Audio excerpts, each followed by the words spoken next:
Welcome back to My View. There's a strong legacy of leadership in Florida. So many people have flocked to the Sunshine State in recent years, myself included, and it's clear the momentum is only growing. Congressman Byron Donalds wants to be a part of that. Looking beyond his success in Washington, Congressman Donalds is running for governor in hopes of making Florida the example for education, investment, and so much more. Watch. Well, Congressman Byron Donalds, thank you so much for sitting down with us. I just want to start kind of learning a little bit about you. You grew up in Brooklyn, New York, a place that is very blue, and yet I'm sitting across from a Republican congressman. How did that happen? That's a great question, actually. You know, we didn't really care much about politics growing up in my house. We were all registered Democrats, like my entire family was. And it really wasn't until, when I was 30, during the financial collapse of 2008, that I started paying attention to politics. The full story is I was trying to do research for my insurance company. They ordered me to do it because we had a client that was international, was concerned. And so a part of the research that I was doing, one of the things I did was turn on the House Financial Services Committee here in Congress. Oh. I've never watched a congressional committee in my life. I didn't care about politics.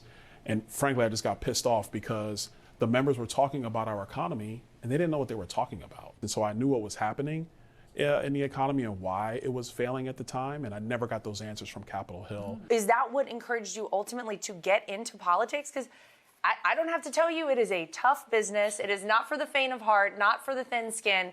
Is that what kind of spurred your interest in politics? I started reading about political philosophy, and I got kind of on that train by this guy named Mark Levin, who's one of your compatriots on Saturday evening. And I started reading about the framers of our Constitution, John Locke, Montesquieu. And so as I started reading these things, I realized that I was actually quite conservative. You were also raised by a single mother. How did that impact your life and who you became? My mom is a grinder. Hard worker, no excuses. For her, education was everything. She was a school choice mom before school choice was a thing.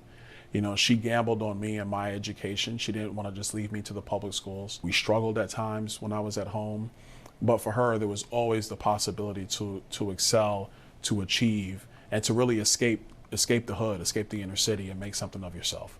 And that was her dream for me. And I'm sure she's proud of you. We are so proud to have you represent the state of Florida. And you recently announced that you want to do more for the state of Florida. You have announced your intent to run for governor of the state of Florida. Why was now the time to do that for you? I came to Florida when I was 17 years old. I was afraid to fly at the time. We got on a Greyhound bus. Wow. From Port Authority, Midtown Manhattan, to the bus depot in Tallahassee, Florida. That's a long drive. 24 hours. Wow. Oh, trust me.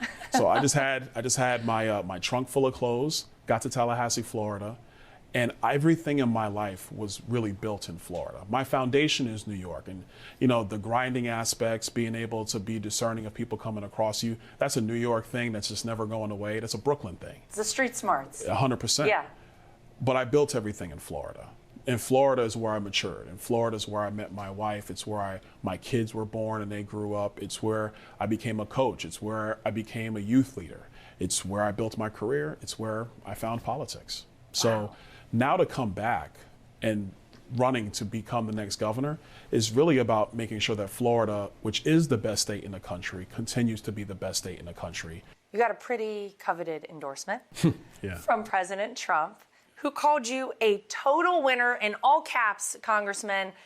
What impact does that have? What does that mean to you to have the support of President Trump? It's really an honor more than anything. Obviously, it's the most coveted endorsement in politics for obvious reasons, because the president just doesn't lose. He wins a lot. And so to have his endorsement means everything. I think it demonstrates the hard work that has gone on in my life from when I was 30 till now at 46 years old. It demonstrates really that he respected my commitment to making sure that not just we're going to make America great again, but wanting to do everything possible to lead the state of Florida. And I'm really just honored, and I'm not going to let him down. In fact, the only direction Congressman Donalds is going is up. Welcome to the 7th floor Longworth balcony. This is amazing, and this is your view every day. The first time, though, after you were elected to represent your constituents in Florida. Yeah. And you came up and you sat for the first time in your office in D.C. Could you believe that you were even here? I feel like that must have been an amazing moment. It was wow. Yeah. How did we get here? Yeah. Actually, we have a challenge coin in Latin. We wrote inscribed in Latin, started from the bottom. Oh, there's a song that goes along with that. There's a song with it. There's a song with it. But that's what we wrote in it, because you get here and you're like, this really happened. Yeah. Still remember primary night. I don't think I've ever shouted so loud just at victory, because it was a tight race. We won by 774 votes in a primary of 100,000 votes. Wow. So to get here and to sometimes, it's still in awe.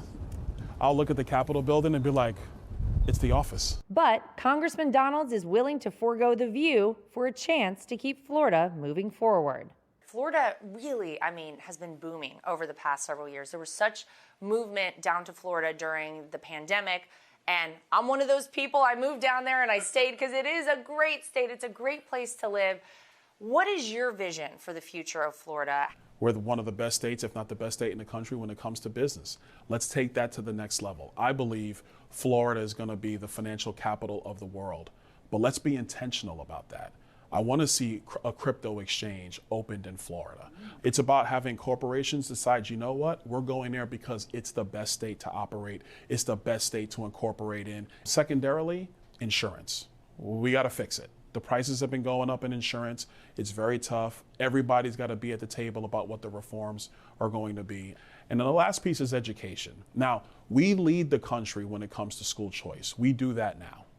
Now it's about making sure every child becomes proficient in math and reading.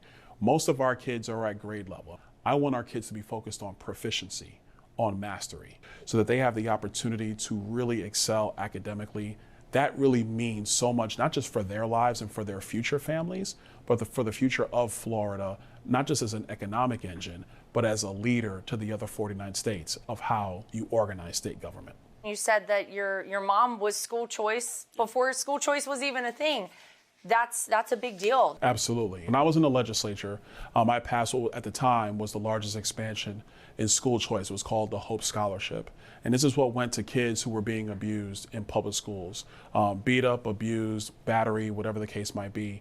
It gave their parents an ability to find another school that sought their abilities, where they felt safe, because you can't even begin to learn if you don't feel safe. We're going to continue to fine tune it in every single way so that parents have every ability for their child to find that place. You were very complimentary of Governor DeSantis, but how would a Byron Donalds administration differ from a Ron DeSantis administration? Governor DeSantis has done a tremendous job.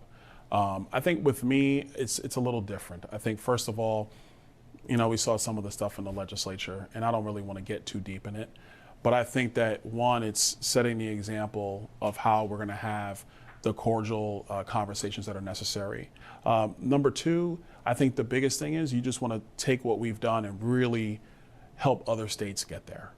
I want Florida to be the best, not just simply because I want Florida to be the best. This is what I joked with my friend Vivek Ramaswamy about that, because he's saying he wants Ohio to be the best. And I said, well, that's great and all, but you still can be number two. I like Florida, the competition between states. This is good. Florida's going to be the number one. But I think you take the Florida model and you help other states realize what they can accomplish, working with other governors to get that done. But I got to tell you, it's very difficult to follow a great governor. What do you say to people who are going to sling mud your way over the course of this run for governor? The first thing is, I'm not going to be intimidated. I know what I've done wrong in my life. Like, look, when I was 17 years old, 18 years old, I was arrested for marijuana possession. I was. When I was 20 years old, I pled no contest to theft in Florida. I did that. I made a lot of mistakes when I was young. But, when I was a youth leader, we would tell the children in the youth group that when you mess up, you make up, but you never give up. And I never gave up on myself. So to people who want to dig up dirt and throw it at me, I say, I'm not going anywhere. I'm going to be right here. And I think that if you can go through life being better than you were the day before, then nobody can do anything to you. Well, thank you for taking the time to sit down with us. Good luck with everything. You have been a shining star in the Republican Party, and we're looking forward to see what you have in store for Florida. So thank you. Thank you.